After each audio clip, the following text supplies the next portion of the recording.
All right, good evening. My name is Joseph Dowd. I'm a freshman at Dyersburg State Community College. I'm in Dyersburg State. I'm enrolled in a communications course. We've learned about speeches. We've learned about how to construct speeches and how to go about writing those. One of my assignments in my communications courses was to construct a speech, an informative speech, teaching my audience how to do something. And she gave these instructions, and she was like, you could do a life hack, you could do like a do-it-yourself type thing, or you could do something that one of your professors have taught you. And then I automatically, I don't know any life hacks, and I automatically thought to how easy it is to teach people how to do stuff on a calculator. So I resorted to my statistics class.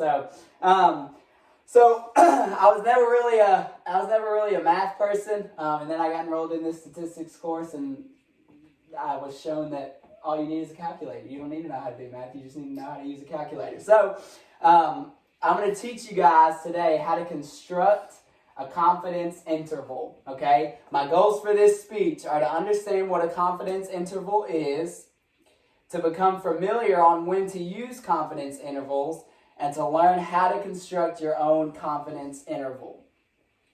Confidence intervals are used when attempting to make an estimate on how close a given average is to the actual mean, right? So if you have a set of data, and you estimate that this mean or the average of this data is, say, 27, you want to make a confidence interval to be 100% sure that you that this is like the actual mean.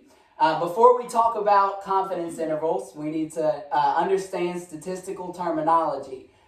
So some of the words that you'll hear me describe: sigma is standard deviation, N it stands for sample size, X bar stands for sample mean, and the C level stands for confidence level.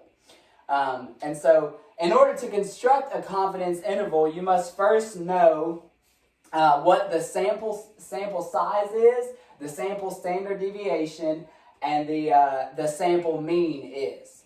So, for example, let's work on constructing a confidence interval.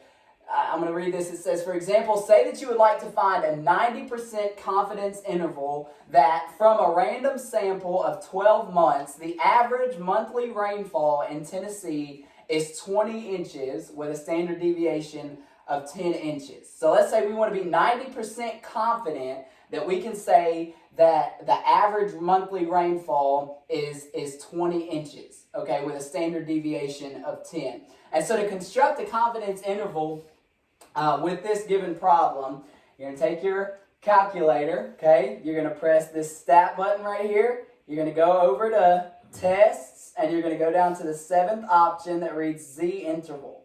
You're going to press enter. We know that our sigma from earlier stands for standard deviation. Our standard deviation from this problem was 10. Our X bar from this problem was 20, okay?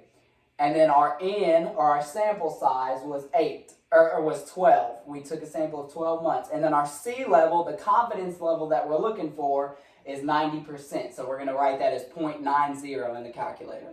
And then you press calculate, and it's going to read these numbers. You're going to see these numbers up here at the top, and it says 15.252, comma, 24.748. And so what that means is we're able to say with 90% confidence that the average monthly rainfall in Tennessee from this given data, the average monthly rainfall is between 15.252 inches and 24.748 inches. So that is how you construct a confidence interval without having to do a bunch of unnecessary mathematics.